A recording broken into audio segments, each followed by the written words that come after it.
The Art of Acting lecture series अभिनय कला का सहज मार्ग बाय ललित सिंह पोखरिया। नमस्कार। अभिनय कला के सहज मार्ग पर आज 64वें पड़ाव में आप सभी का हार्दिक स्वागत और अभिवादन। कल मुझे एक ऑनलाइन वार्ता में शामिल होने के लिए मेरी ही वार्ता थी, अवकाश लेना पड़ा था क्योंकि जिसमें मैं रिकॉर्डिंग वगैरह करता हूँ उसमें ये वार्ता होनी थी। और आज एक वेबिनार में मैं सहभागी था तो मुझे काफ़ी विलम्ब हो गया है आने में। और आज मैं फिर जो है बहुत कोई नई चीज़ नहीं बात करूँगा। अब तक की जो बातें हुई हैं उन्हीं को थोड़ा सा एक साथ इकट्ठा करके संक्षेप में बात करूँगा, क्योंकि बात आगे बढ़ती जाती है तो हम पीछे के सफ़र के पड़ाव हमारे स्मृति पटल से उतर जाते हैं। जीवन में ऐसा होता है तो बार बार उस पर फिर से नज़र डालने की ज़रूरत पड़ती है और बार बार नज़र डालते हैं तो फिर वो स्मृति में भी हमारे बैठने लग जाता है। तो अब हमें स्मृति किस बात की करनी है कि हमने इन 63 पड़ाव में क्या किया और हालिया जो 7-8 या 8-10 जो हमारे पड़ाव रहे उसमें हम लोगों ने क्या बात करी और हमारी इस पूरी यात्रा का मंतव्य क्या था कि जो अभिनय कला जो हमारा समय आगे बढ़ता जा रहा है, जो तरह तरह के प्रतिष्ठान खुल रहे हैं, जो मीडिया में और फिल्म माध्यम से अभिनय को लेकर बहुत सारी बातें होती चली जा रही हैं, त्यों नए आने वाले जो युवा कलाकार इस क्षेत्र में आना चाहते हैं उनके दिलो दिमाग पर एक बहुत बड़ा बोझ और जंजाल सा इकट्ठा हो जा रहा है। उनको लग रहा है ये कोई बहुत दूसरी दुनिया से बहुत गहरी खोज करने के बाद दूसरी दुनिया से लाई जाने वाली विद्या है और जो वो दूसरी दुनिया है उसका परिचय ये बहुत बड़े विद्यालय कराते हैं और ये फिल्में कराती हैं। और फिल्म में जो कलाकार सफल हो जाते हैं शायद वो उस दूसरी दुनिया से लौट कर आए होते हैं, उन्होंने कोई जादू सीखा होता है। तो इसमें हमें कोई तो क्या हो जाता है, हम उसके मूल स्रोत से भटक जाते हैं। दरअसल हम ये भूल जाते हैं कि ये बेसिकली मूलतया एक सचेतन सत्ता की से जुड़ी हुई कला है ना। यानी ये वहीं से शुरू हो जाती है जहाँ से हम जो है जड़ से अलग होकर निर्जीव से अलग होकर सजीव बने। तो कहने का मतलब मेरा ये है कि बहुत कुछ जो जानने वाली समझने वाली बात है उसके लिए हमें भीतर की यात्रा पहले करनी है। बहुत बड़े बड़े संस्थानों में जाने, बहुत बड़े बड़े सफल अभिनेताओं के साथ बात करने, उनके जीवन के मर्म और उनसे टिप्स लेने के लिए जो हम परेशान रहते हैं उससे पहले तो हम बहुत कुछ अंदर पा जाएंगे। तो अभिनय जैसी कला या अभिव्यक्ति जैसी जो भी विधाएं हैं अभिव्यक्ति की, उन सब का जो खुलासा है या बेसिक प्राइमरी स्तर पर जो ज्ञान है वो बाहर नहीं है, वो हमारे भीतर है, वो प्रकृति प्रदत्त है। सिर्फ हमें अपनी बुद्धि को बाहर न लगाकर भीतर की ओर लगाना है, भीतर की ओर। और आगे जब जीवन में हम आगे बढ़ते जाते हैं तब भी हर कदम पर जहाँ पर हम पहुँचे होते हैं हमें हर समय एक पीछे से तार जोड़ा रखना पड़ता है, एक आगे से जोड़े रखना पड़ता है। जैसे रेलगाड़ी चलती है, बीच का कोई डिब्बा है, हमारे जीवन का बीच का हिस्सा है, तो बीच के हिस्से में भी हम आगे कैसे बढ़ेंगे, हमारी यात्रा पूरी कैसे होगी, जीवन रूपी रेलगाड़ी की यात्रा कैसे पूरी होगी। हम पीछे वाले डिब्बों से भी जुड़े रहेंगे, आगे वाले डिब्बों से भी जुड़े रहेंगे, तब हमारे जीवन की समग्र यात्रा पूरी होगी, पर्पसफुल यात्रा पूरी होगी। अब यात्रा तो ऐसे भटकते रहें चारों तरफ, है ना। मोटरसाइकिल को बीच वाले स्टैंड में खड़ी कर दें, गाड़ी स्टार्ट कर दें, चौथे गियर में फुल एक्सीलरेटर डाल दें, गाड़ी खूब चल रही है लेकिन जा कहाँ रही है, कहीं नहीं। तो ऐसी यात्रा से कोई मतलब पर्पसफुल जहाँ डेस्टिनेशन की तय हो। ये बात अलग है कि कला की उत्कृष्टता की कोई डेस्टिनेशन नहीं है फिक्स, उसका कोई अंत नहीं, और बचा रह जाता, और बचा रह जाता, और बचा रह जाता है। ये ठीक वैसे जैसे वेद जब ब्रह्म की व्याख्या करते हैं तो बहुत सारी व्याख्या करने के बाद भी क्या है, वह शेष रह जाता है। नेति नेति कहते हैं, नैति नैति, क्योंकि हम वैज्ञानिक दृष्टि से भी देखें, ये जो समय भी अनंत है, अनादि अनंत है, और स्थान भी अनादि अनंत है, इसका कोई अंत नहीं है ना। तो इसी प्रकार से ज्ञान का या किसी अच्छाई के का कोई अंत नहीं, ठीक है। तो इसलिए मेरा कहने का मतलब वो चीज़ हम भीतर पा सकते हैं, वो अंतर्दृष्टि हमारे भीतर होती है। तो मैंने इस संदर्भ में आपसे कहा था कि सबसे पहले हम ये तो जाने कि हम क्या हैं, क्यों अभिनय कौन करेगा, या इंसान करेगा, और वो हम इंसान हैं। तो इंसान के रूप में हमारा परिचय क्या है, जब हम इंसान के रूप में अपनी परिचय जानेंगे तो फिर वहाँ पर जो आगे इंसान ने जो भी पुरुषार्थ किया है, जो भी काम किया है, उसके भी सूत्र हाथ में लगेंगे, उसके सूत्र हाथ में लगेंगे तो रंगमंच और अभिनय के भी सूत्र हाथ में लगेंगे। तो इस कोशिश में हमने क्या किया था, पूरा टाइम एंड स्पेस में जो कुछ भी जड़ चेतन है उसको मोटा मोटा उसको पहले जाना था कि हाँ, इस सृष्टि में सब दृश्य और अदृश्य है, सजीव और निर्जीव है, प्राकृतिक और कृत्रिम है। इसको थोड़ा और सूक्ष्मता से जोड़ें तो स्पृश्य और अस्पृश्य, टेंजिबल एंड इनटेंजिबल, वो आप लोग बाद में जानेंगे उस चीज़ को, ठीक है। तो हमने देखा कि मनुष्य में क्या खूबी है भाई, ये वो सब कर लेता है। प्राणी तो और भी हैं, वनस्पतियां हैं या बाकी जीवधारी हैं। तो हमने क्या पाया, जहाँ से काम शुरू हो रहा है कि मनुष्य में जिज्ञासा, चिंतन शक्ति, विश्लेषण शक्ति, तर्क शक्ति, कल्पना शक्ति, रचनात्मकता और अभिव्यक्ति, ये जो 7 जो तत्व विद्यमान हैं, ये शेष जीवधारों की अपेक्षा कहीं ज़्यादा है, ठीक है ना। तो इसी के दम पर मनुष्य ने हर क्षेत्र में कार्य किया है। उसने सृष्टि के सारे रहस्यों को जाना, विज्ञान के सूत्रों को जाना, पदार्थ और पदार्थ के भीतर जो भी है पदार्थ को जाना, समझा, जिससे विज्ञान का इतना आविष्कार हुआ या खोज हुई, ठीक है।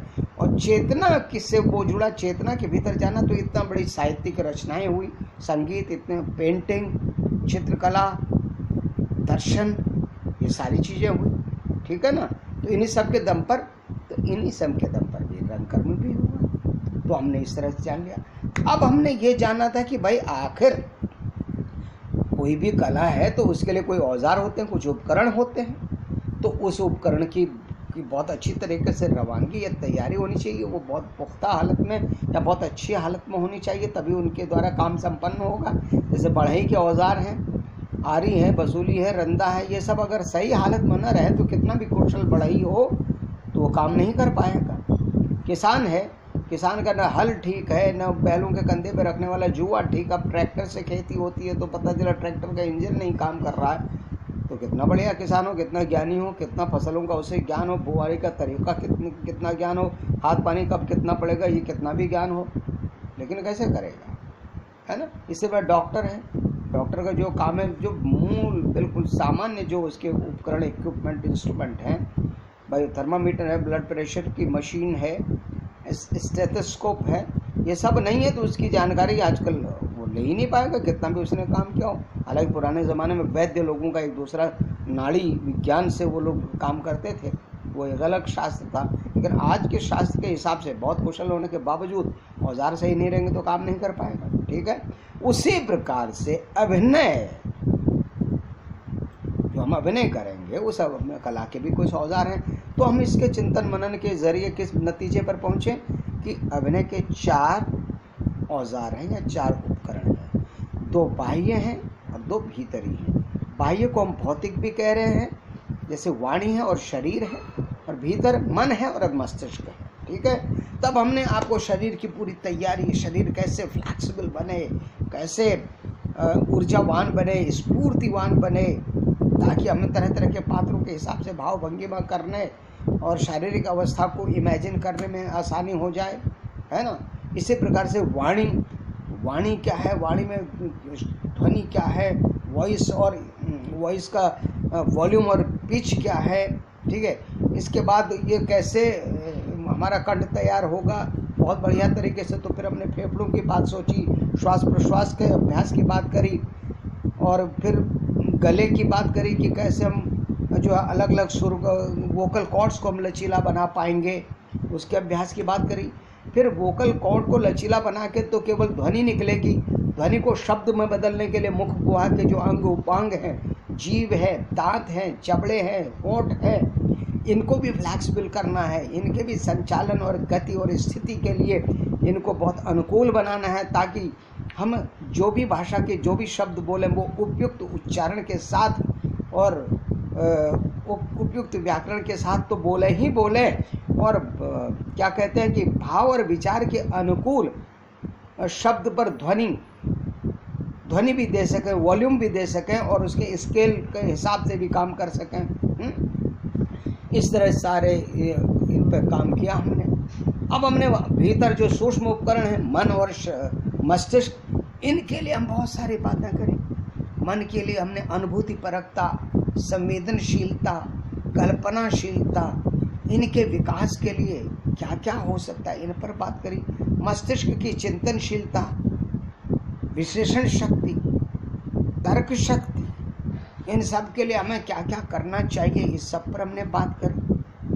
और जब ये सब कुछ हो गया तब हमने जीवन से जुड़ी हुई किसी भाव, विचार या क्रिया के अभिनय के माध्यम से अभिव्यक्तिकरण की बात करी। तो शुरू में हमने क्या किया, कोई ध्वनि नहीं इस्तेमाल करेंगे, कोई शब्द नहीं इस्तेमाल करेंगे, और तो केवल मुखाकृति से, आँखों से ये करेंगे, और शरीर की भाव भंगिमा से वो उसको अभिव्यक्त करेंगे।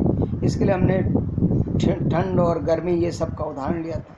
उसके बाद फिर हम शब्दों को, एक एक शब्द को कितने तरीके से कहा जा सकता है, और या वाक्य को कितनी तरीके से कहा जा सकता है, इसके लिए हम एक्टिंग के, अभिनय के मूल और अनिवार्य फार्मूले की ओर बढ़े थे कि भाई एक सूत्र हमने निकाला था, हम जो भी महसूस करते हैं, सोचते हैं, बोलते हैं या करते हैं, उसके पीछे या तो इच्छा होती है, या ज़रूरत होती है, या किसी बात की प्रतिक्रिया होती है, किसी बात का प्रभाव होता है, तब हम या कुछ महसूस करने लगते हैं, कुछ सोचने लगते हैं, कुछ बोलने लगते हैं या कुछ करने लगते हैं।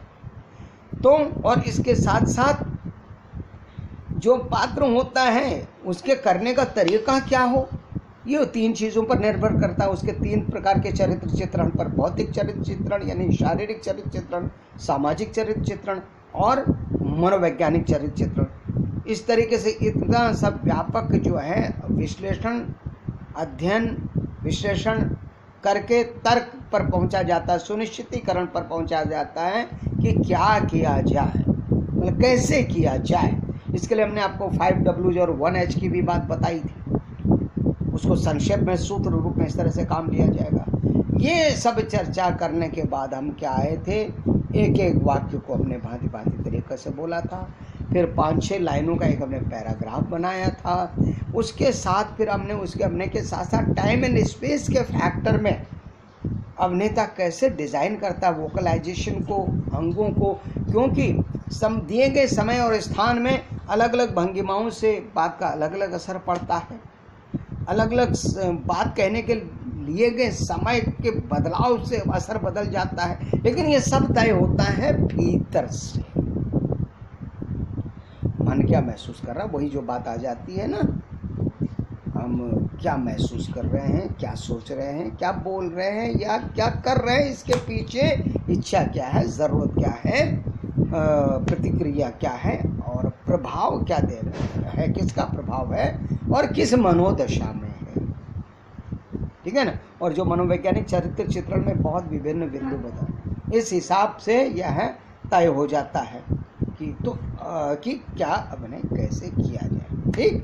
तो इस प्रकार से हमने आज तक के जो है काम में एक तरह संक्षेप में मैंने आपको सारांश में पूरे पड़ावों को कि तथ्य को, तत्व को, कथ्य को आपके सामने रख दिया है। अब कल से हम आएंगे अभिनय को लेकर जो अलग अलग शैलियां हैं, हालांकि इस बात को मैं पहले कर चुका हूँ, और लोकेश तिवारी जी ने एक बार कहा भी था, सर इसको और ज़रा सा खुलासा कर दीजिए, क्योंकि हम हमेशा यथार्थवाद में काम नहीं करते। अलग अलग कंटेंट के हिसाब से और नाटक के लिखी गई शैली की भिन्नता के हिसाब से हमारे अभिव्यक्ति का इज़म या शैली भी बदलती है, तब हम यथार्थवाद के अलग भी बात करते हैं। और मैंने एक एक वाक्य को, एक एक शब्द को और पूरे जो पैराग्राफ था उसको अलग अलग मनोदशा में, अलग अलग स्ट्रक्चर में, अलग अलग शैली में हम यथार्थवाद से अलग भी जाकर कैसे कैसे अभिव्यक्त कर सकते हैं, ये हमने आपको आप तक पहुंचाई बात अपने हिसाब से। लेकिन इसके साथ साथ अभी जो है अलग अलग विद्वानों की जो अभिनय शैली पर अलग अलग बातें हैं, एक ये चीज़ और हमारे कलाकारों के लिए बहुत कन्फ्यूज़न कर देती है। क्या होता है कि जो बहुत पढ़ लिख लेते हैं ना हम लोग, तब क्या होता है कि हम किसी चीज़ के प्रति हमारा एक विशेष मोह हो जाता है, हमारी पर्सनल लाइकिंग, वो भी ठीक है, लेकिन वो पर्सनल लाइकिंग इतनी घनीभूत हो जाती है, हमको जड़ कर देती है, और जो है हम उसी को सबसे अच्छा मानने लगते हैं, बाकी को बेकार मानने लगते हैं। ये बहुत ख़राब बात मनुष्य की प्रकृति और प्रवृत्ति में है। और ये क्योंकि अभिनेता मनुष्य ही है, तो उसकी भी प्रकृति और प्रवृत्ति में ये बात आती है। तो उस सब का भी खुलासा करने के लिए हम ज़रा कल से अलग अलग अभिनय सिद्धांत पर बात करेंगे।